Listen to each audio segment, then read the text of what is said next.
Hello, welcome to Surviving Shack. I am Stacy Johnson, and I am sorry. I have moved. I decided to do some standing up today because of just to give myself a little bit of break from the sitting. And it looks like that light is in my view. So I was just trying to get a different closer. Maybe that helps a little bit better.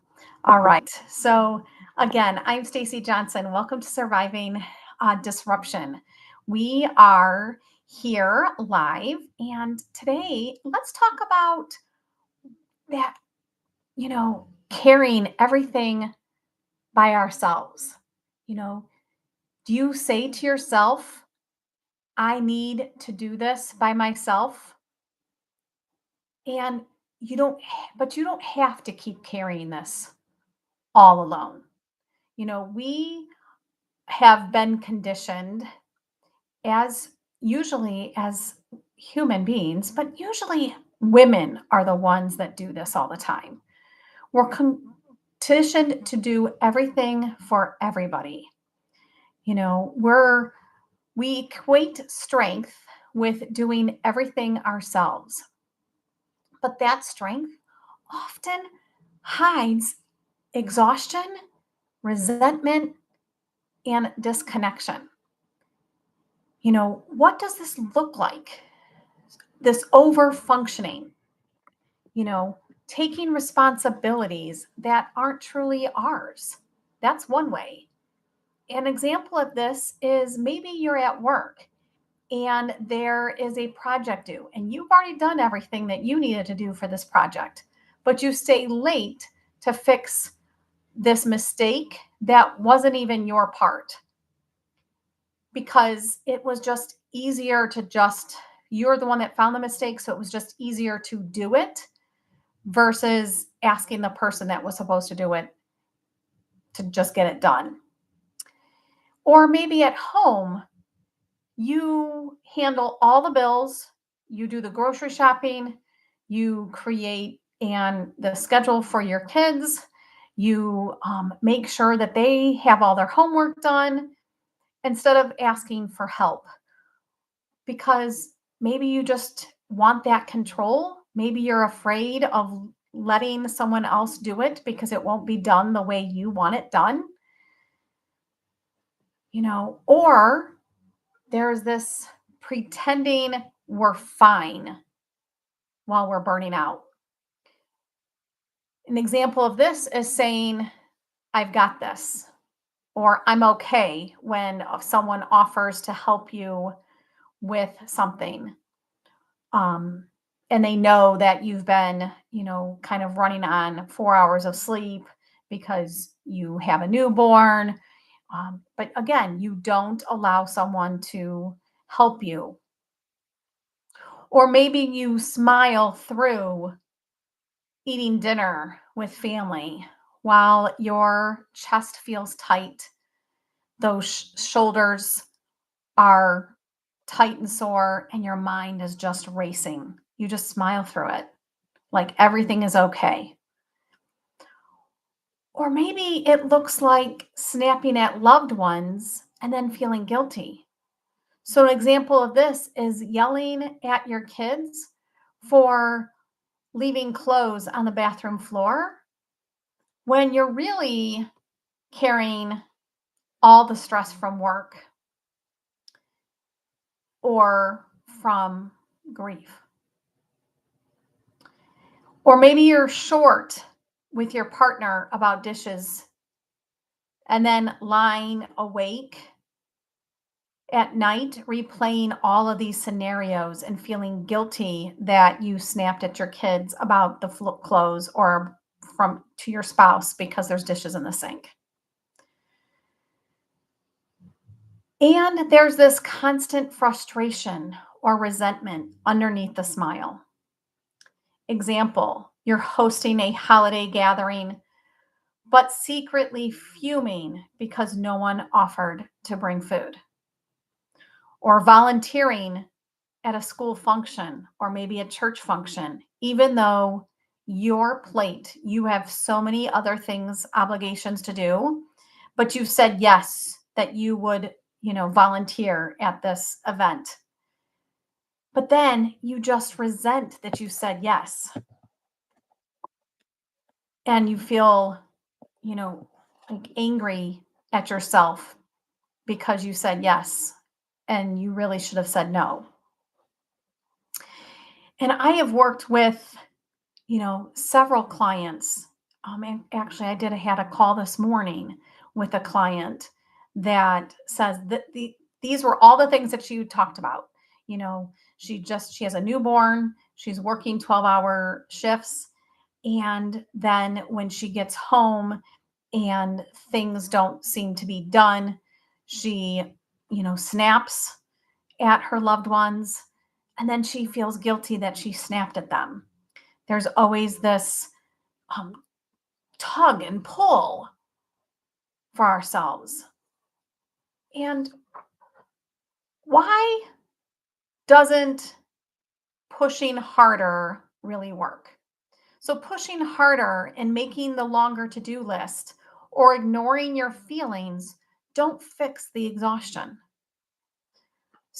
Strength, the strength without the actual support from others leads to isolation and emotional disconnection. So if we keep telling people, no, I've got this, when they offer to help, because we're afraid of letting go of that control or letting go, or we might say, if they help me, they might think that I don't have it. So we play those messages in our head. And not taking that support will actually lead to more isolation and that disconnection. Because when you snap at other loved ones, they don't want to spend time with you. They'd rather go and do their own thing instead of asking you to do something with them because they're afraid that you're just going to snap at them. And carrying all these things for yourself robs you of your own joy and the intimacy that you crave. This all shifted for me when, my husband passed away. It'll be 4 years in November, November of 2021. He passed away after only a week and a half of being ill. And before he passed away, this was my story. You know, I was always doing for everybody. I was, doing all the responsibilities at home because, again, I wanted that control. I didn't want to give it to anybody else because if they messed it up, then I'd be more mad. So it was just easier for me to do it all, but then be angry that I was doing it all and feeling very overwhelmed and burnt out. And after he passed away, there was this guilt that, yeah, I had spent moments in our lifetime of, arguing with him or, being mad that he didn't help me. And so trying to do it all that time took away some valuable time that we had. And it was, several months after he passed away that I realized that I needed to let go of some of that control, one, and I needed to stop snapping. I needed to be connected to my kids, continuing to do, and everybody commenting how strong I was. Yeah, that was all on the outside because on the inside, I was a wreck. I wanted someone to just start doing it for me, but I also didn't want to let it go. But one day, after or several months later, and I started doing some inner work, I started to lean more into my rooting ritual and my heart harbor techniques. And it's been consistently the last 6 months that I've been doing this. And I do these techniques every day. And I have calmed my nervous system. I have moved from this reaction to more of intention. And I am connected with my loved ones. And I am able to find joy every day. I just feel that lighter feeling. I feel like I'm ready to, that I'm willing to receive the support people are willing to offer. I'm willing to ask for support. And there is like this total lighter feeling that I have.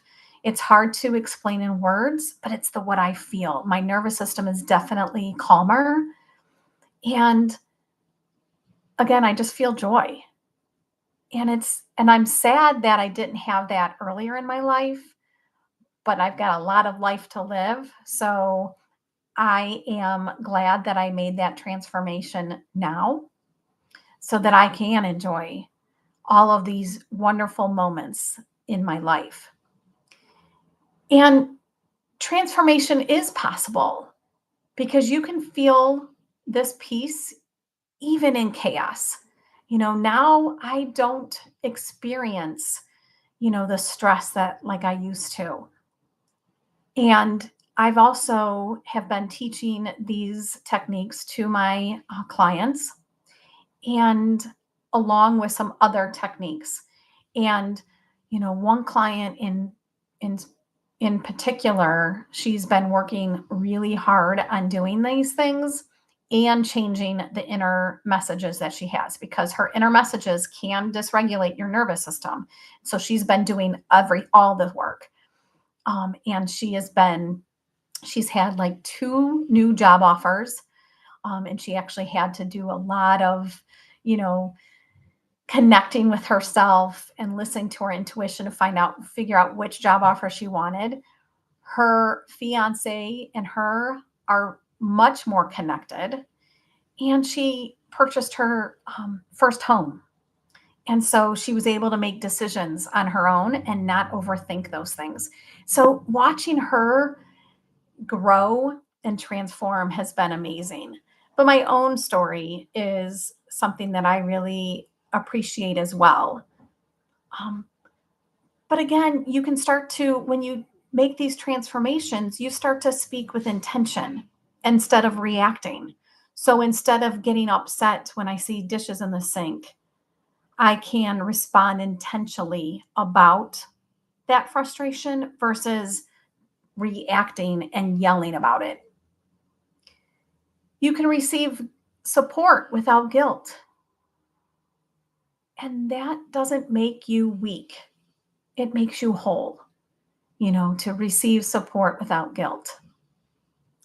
So, if any of this is sounding like you want to know more about this and you want to see yourself receive support, stop doing everything for everybody and doing things for yourself, then I encourage you, one, to like this video, subscribe to this channel so you can get some more tips when I go live and when I post other videos about tips that I offer.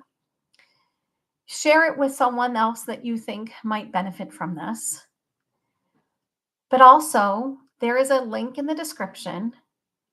One link is for my membership, Aftershock Society, and that is a monthly membership, a very low cost membership where I'm going to do interactive live trainings. We're going to do hot seat coaching once a month, and you will get tips that will be sent directly to your email uh, that you can, print or utilize at any time. And then there is the link to my Root, Rise, Receive workshop. I am doing that starting September 19th. And you want to register early because there is over $5,000 worth of bonuses that I'm going to be offering. And you want to register so that you get all the information about where to access these bonuses, how to access the trainings. And in this workshop, you're going to be given the techniques that I use. My rooting ritual is going to be given to you in that workshop. We're going to learn how to rise above those old stories that you tell yourself, all those beliefs like, I have to do it by myself, otherwise I'm weak, or they're going to think I'm not good enough if I ask for help. All of those messages that you hear inside your head, we're going to rise above those in Root Rise Receive. And then the receiving part is learning how to receive support. Support for yourself, from others without guilt. So I'm going to combine all of the things that I kind of touched on a little bit today in that workshop. And like I said, and there are so many bonuses to be offered, so you don't want to miss that. So again, you don't have to do it all alone. You can start receiving support. And to end, like I've been doing with the each week in the live trainings, I've been doing a technique from somatic exercises. These are all tips on also how to help regulate your nervous system. And like I shared in last week's training, our nervous system can stay stuck, like stay dysregulated. We can stay stuck with our overthinking thoughts. And so it does take work in regards to learning, if you are overthinking, learning how to change that and stop those on top of techniques to regulate your nervous system. If you're not overthinking, then, having tips in your back pocket to regulate your nervous system is always a good thing. I have clients that use some of these techniques even when they have like a busy day at work. I noticed last week when I had a lot on my plate one day, I did a lot of recording for a podcast coming up. And I went right into with as soon as I finished that pretty emotional podcast because it was a lot about my grief. Uh, and then I jumped into a client call. And so my nervous system did get dysregulated. And what I should have done was scheduled that time to do a somatic technique in between those two calls to regulate my nervous system so I didn't walk into that call with that brain fog or with that kind of like overwhelmed feeling. And so learning to listen to your body is really important. And so these somatic techniques can be pretty much done anywhere because they don't require equipment. And so these are things if you are working outside the home or if you are, traveling or anything like that, these somatic techniques can be done pretty quickly and without equipment to help regulate your nervous system. So we're going to go ahead and pick a card. Like I said, I am a trained therapist, and these were from a different training I went to when I was trained in somatic techniques. And this box of handy dandy cards came with that training. So we are going to pick a card. And this card today is called 478 breath. The 478 breathing technique consists of inhaling for 4 seconds, holding the breath for 7 seconds, and exhaling for 8 seconds. This method is designed to alleviate anxiety and aid in falling asleep. It falls under the category of pranayama and breath control practice, and it's usually found in yoga. And if you are someone that struggles with sleep, I do cover that in my Anchor Resilience program. I do a whole section on sleep deprivation because overthinking does affect that. So, again, working on all these parts together can, make you the whole part of you a lot better. But this technique can be done in that. So, if you are struggling with sleep, or if it's not something that you're struggling with, but You can use this breath, like if you've had a very stressful day, to regulate in the middle of the day too. Um, but you want to find a comfortable position with your straight back and relaxed shoulders. You want to clear your mind of distractions and focus on the present moment. So, phones should be put on silent for a couple minutes, or, close your door for, whatever it takes to get yourself away from those distractions. And exhale completely through your mouth. Then you're going to inhale through your nose for a count of 4. Hold your breath for a count of 7 before exhaling through your mouth for a count of 8.